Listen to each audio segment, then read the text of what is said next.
ভাত খাবলৈ লৈছোঁ আজি দেওবাৰ জকাই বজাৰলৈ গৈছিলোঁ আৰু জকাই বজাৰৰ পৰা আনিছিলোঁ অলপ গাহৰিৰ মাংস গাহৰিৰ মাংসৰ এতিয়া ভাতকেইটা খাবলৈ লৈছোঁ দেই আৰু সময় এতিয়া দিনৰ 12টা বাজিছে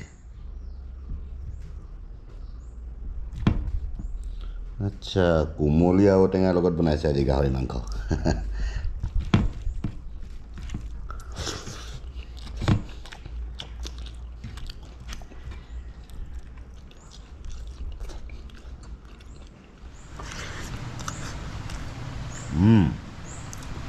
ধনেশ চৰাইজনী আহিছে আমাৰ বাৰীতে ধনেশ দুজনী আছে দুজনী মানে এহাল মতা মাইকী এহাল আছে তো সিহঁতি আমাৰ ঘৰৰ কাষত এনেদৰে চাওক এইজনী দেখিছেনে ৰ'ব দেই খিৰিকীখন খুলি লওঁ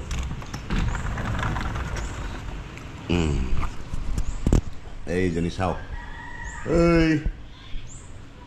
হেই ভাত খাবি নেকি হা ভাত খাবি কি সুন্দৰ নহয়নে একেবাৰে ৰাজসিক পক্ষী কি ক'লে ডক্টৰে কেইটা দৰৱ দিছে এলাৰ্জি দে আমাৰ ধুনু বেটা সৰু ল'ৰা তাৰ অলপ এলাৰ্জি প্ৰব্লেম দিছিলহে গতিকে ডক্টৰৰ ওচৰলৈ লৈ গৈছিল আজি কেইদিনমানৰ আগতে আজি চেকআপত নিছিলে যিয়ক ভাল হৈছেগৈ বাৰু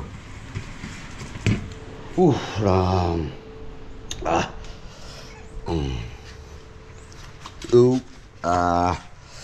পেট ভৰাই ল'লোঁ দিয়ক এই চৰাইকেইটা ক'ত গ'লি হাইজনী চাওক ধৰিব পাৰিছেনে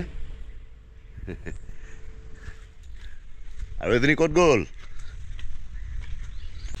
ইহঁতি মানে ধনেশকেইটাই একেবাৰে ৰাতিপুৱা 6-7মান বজাতে আহি ঘৰৰ কাষত একেবাৰে হাজিৰ হৈ যায় কাৰণ আমাৰ মায়ে মানে কি অভ্যাস এটা কৰি দিলে বাৰীতে যিহেতু থাকে ৰাতিপুৱা গৈ খিৰিকীৰ মুখত গৈ কাওঁ কৰেগৈ চ' মায়ে সেই বিস্কুট ব্ৰেড ৰুটি কিবাকিবি এক টুকুৰা টুকুৰি কৰি দি দিয়ে আৰু তাকে খাই ইহঁতৰ অভ্যাস হৈ গ'লগৈ মানে কি ইহঁতে এতিয়া আমাৰ ঘৰ নেৰেই বাৰীখনো এৰি নাযায় আৰু আমাৰ ঘৰৰ ওচৰে পাজৰে চৰি ফুৰে চ' আপোনালোককো আজি অলপমান দেখাই দিলোঁ খুব সুন্দৰ লাগে উগাৰ আহি আছে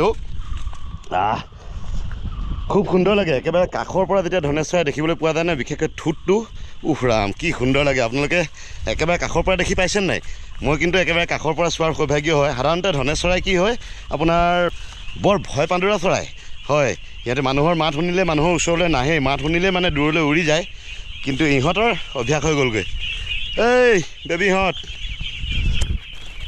এই গাল মোৰ হাঁহ পোৱালি গাল এই গাল চাওক গোটেই গাল দৌৰিছে এই এই গাল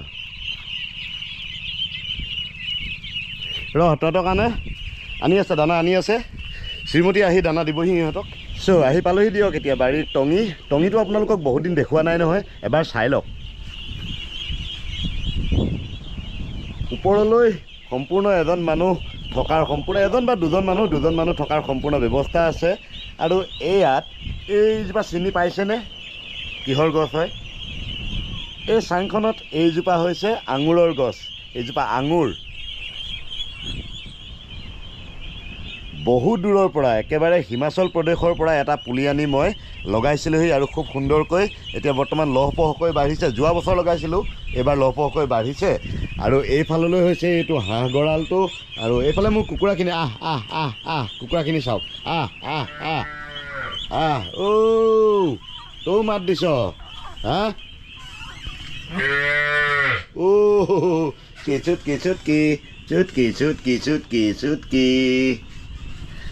চুটকিক বান্ধি থোৱা আছে আৰু মাকক বাৰীতে বান্ধি থৈ দিছোঁ এতিয়া বৰ্তমান এইকেইদিন খুলি দিয়া নাই কাৰণ মই নাটকত যিহেতু ব্যস্ত হৈ আছোঁ গতিকে গৰু বাহিৰলৈ যদি খুলি পঠিয়াই দিওঁ তেনেহ'লে আহোঁতে দেৰি কৰে আৰু তাৰ ফলত হয় কি মোৰ ৰিহাৰ্চেল যোৱা দেৰি হয় চ' এতিয়া ওপৰলৈ যাওঁ ব'লক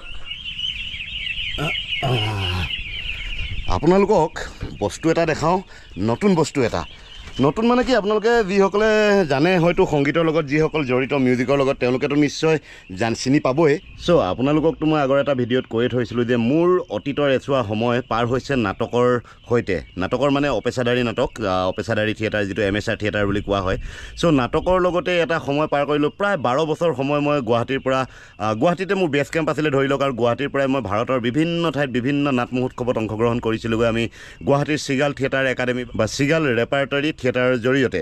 চ' তাৰ পাছত গুৱাহাটীৰ পৰা ডিব্ৰুগড়লৈ ঘূৰি আহিলোঁ, আৰু ডিব্ৰুগড়লৈ ঘূৰি আহি কেইখনমান নাটক, ডিব্ৰুগড়ত মই প্ৰায় 8খন নাটক কৰিলোঁ, মোৰ ডাইৰেকশ্যনত মই পৰিচালনা কৰিছিলোঁ। তাৰ পাছত মানে কি হ'ল, মই অলপ ঘৰুৱা কামত আৰু নিজৰ প্ৰফেচনেল লাইফ এটাও লাগে নহয় মানুহক চলিবলৈ, জীয়াই থাকিবলৈ, নে কি কয়। চ' প্ৰফেচনেল লাইফত অলপ বিজি হৈ গ'লোঁ, ব্যৱসায় কৰিলোঁ, আৰু ব্যৱসায়ৰ মাজতে মানে 8 বছৰ কাল মই নাটকৰ পৰা একেবাৰে অব্যাহতি লৈ থকাৰ দৰে হৈছিলে। চ' 8 বছৰেই হ'লগৈ, আৰু 8 বছৰৰ পাছত কিন্তু আমাৰ ডিব্ৰুগড়ৰে আখৰা ঘৰ নামৰ যিটো নাট্য প্ৰতিষ্ঠান আছে, ডিব্ৰুগড়ৰ লগতে অসমৰো এটি বিখ্যাত নাট্য প্ৰতিষ্ঠান আখৰা ঘৰ।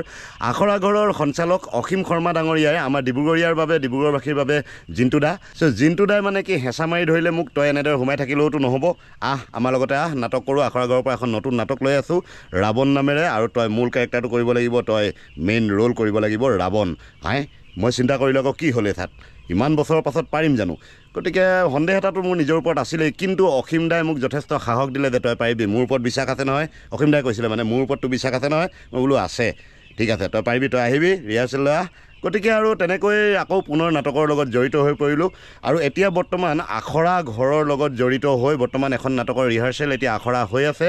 আৰু অহা 30 জুলাই, আজি হৈছে 21 জুলাই, আজি 21 জুলাই, আৰু 9 দিন আছে, আৰু 9 দিনৰ পাছতে 30 জুলাইত ডিব্ৰুগড়ৰ ডিষ্ট্ৰিক্ট লাইব্ৰেৰী জিলা পুথিভঁৰালৰ প্ৰেক্ষাগৃহত মঞ্চস্থ হ'ব ৰাৱণ। আৰু ৰাৱণ মানে আপোনালোকে নাভাবিব যে সেই ৰাম সীতা লক্ষ্মণৰ যিটো কাহিনী সেই ৰাৱণেই আচলতে, কিন্তু ৰাৱণৰ ৰাম সীতাৰ এণ্ট্ৰি বা প্ৰৱেশ হোৱাৰ আগতেই, ৰাৱণৰ জীৱনত ৰাম সীতাৰ প্ৰৱেশ হোৱাৰ আগতেই কি ঘটিছিলে আপোনালোকে নিশ্চয় জানে যে ৰাৱণ এজন যথেষ্ট বিদ্বান পুৰুষ, এজন যথেষ্ট সুপুৰুষ আৰু জ্ঞানী পুৰুষ আছিল, আৰু মহাবীৰো আছিল। গতিকে ৰাৱণ কিয় হ'লগৈ? ৰাৱণ মানে ইমান এজন সুপুৰুষ, এজন ব্ৰাহ্মণ পণ্ডিত, আৰু এই ইমান ব্ৰাহ্মণ পণ্ডিত এজন কি পাকচক্ৰত পৰি আজিৰ পৃথিৱীৰ মাজত বা আজিৰ মানুহৰ মাজত ৰাৱণ নামেৰে এজন অত্যাচাৰী শাসক বা এজন ভয়ংকৰ ৰাক্ষস অসুৰৰ শাৰীত পৰিলগৈ, সেই কাহিনীটোৰ ওপৰতে বেছ কৰি এই ৰাৱণ নামৰ নাটকখন এতিয়া বৰ্তমান আখৰা কৰি থকা হৈছে, আৰু 9 দিনৰ পাছতে চ' আপোনালোকে যদি ডিব্ৰুগড়ৰ কোনোবাই যদি এই ভিডিঅ'টো চাই আছে তেনেহ'লে আহিব, ডিব্ৰুগড়ৰ জিলা পুথিভঁৰাল অহা 30 জুলাইত প্ৰদৰ্শিত হ'ব ডিব্ৰুগড়ত। আৰু এটা বস্তু আপোনালোকক দেখাওঁ, যিহেতু মই ৰাৱণৰ চৰিত্ৰটো কৰি আছোঁ, আৰু ৰাৱণৰ চৰিত্ৰৰ বিষয়ে যথেষ্টখিনি আমি ৰিচাৰ্চ কৰিবলগীয়া হৈছে, আৰু ৰিচাৰ্চ কৰিছোঁ, যথেষ্ট আমি পঢ়া শুনা কৰিছোঁ, কথা বতৰা পাতিছোঁ, আলোচনা কৰিছোঁ আমাৰ টীমৰ মাজত। আৰু তাৰ মাজতে এটা কথা ওলাই পৰিলে যে ৰাৱণ এজন খুব সুদক্ষ সংগীতজ্ঞও আছিল। হয়, এজন খুব ভাল সংগীতজ্ঞ আছিল, আৰু তেওঁ এবিধ বাদ্যযন্ত্ৰ তেওঁ সৃষ্টি কৰিছিল। তেওঁ সৃষ্টি কৰা বাদ্যযন্ত্ৰবিধৰ নাম হৈছে ৰুদ্ৰবীণা। ৰুদ্ৰবীণা আচলতে প্ৰভু শিৱৰ, ভগৱান শিৱৰ এবিধ বাদ্য আছিল। দেৱতাসকলৰ কাৰণে তেওঁ সৃষ্টি কৰিছিল ৰুদ্ৰবীণা। কিন্তু ৰাৱণে শিৱৰ পৰা ৰুদ্ৰবীণা বজোৱাৰ সম্পূৰ্ণ পদ্ধতিটো শিকি লৈ আমাৰ পৃথিৱীৰ সাধাৰণ মানুহৰ মাজতো সেই ৰুদ্ৰবীণাৰ জ্ঞানটো বিলাই দিলে।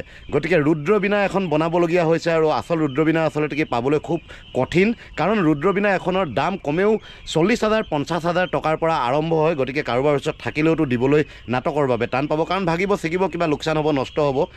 গতিকে অসীম দাই মোক ক'লে যে নিতুল তই পাৰিবি নেকি বনাব ৰুদ্ৰবীণা এখন? মই বোলো পাৰিম, কোনো কথা নাই, আগতে যথেষ্ট নাটকত ছেটিংছ আৰু প্ৰপাৰ্টিজ বনোৱাৰ মোৰ অভিজ্ঞতা আছে, গতিকে পাৰিম বুলি কৈ দিলোঁ, আৰু বনাবলৈ আৰম্ভ কৰিলোঁ ৰুদ্ৰবীণা। আৰু আপোনালোকক আজি দেখাইছোঁ, 10 দিন লাগিলে মোৰ এই বীণাখন বনাবলৈ, আপোনালোকক আজি দেখুৱাই দিছোঁ। ৰ'ব, এইখন হৈছে ৰুদ্ৰবীণা, চাওক সুন্দৰ লাগিছে নহয়নে? কেনে লাগিছে এবাৰ কমেণ্ট কৰিবচোন। চ' এই বীণাখন বনাবলৈ সময় লাগিল 10 দিন, কাৰণ লাহে লাহে কৰি থাকিবলগীয়া কাম হয় এইবোৰ, খুচুৰা কাম।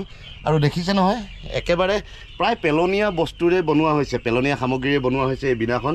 মাছৰ বাক্সা যে আহে, মাছৰ বাকচ, থাৰ্মকলৰ বাকচ, চ' থাৰ্মকলৰ বাকচ আৰু 2-ডখৰমান পেলনীয়া PVC পাইপ, টুকুৰা PVC পাইপৰ দ্বাৰাই এই সমগ্ৰ ৰুদ্ৰবীণাখন বনোৱা হৈছে। আৰু সেই যুগত ৰাৱণেও যিহেতু ৰুদ্ৰবীণাখন নিজে সৃষ্টি কৰিছিলে, আৰু এই যুগত এতিয়া বৰ্তমান ৰাৱণৰ চৰিত্ৰটো মই কৰি আছোঁ, আৰু ৰাৱণেই এই ৰুদ্ৰবীণাখন সাজি উলিয়াইছে, নে কি কয়? কমেণ্ট কৰিবচোন কেনেকুৱা লাগিলে আপোনালোকৰ এই ৰুদ্ৰবীণাখন দেখি।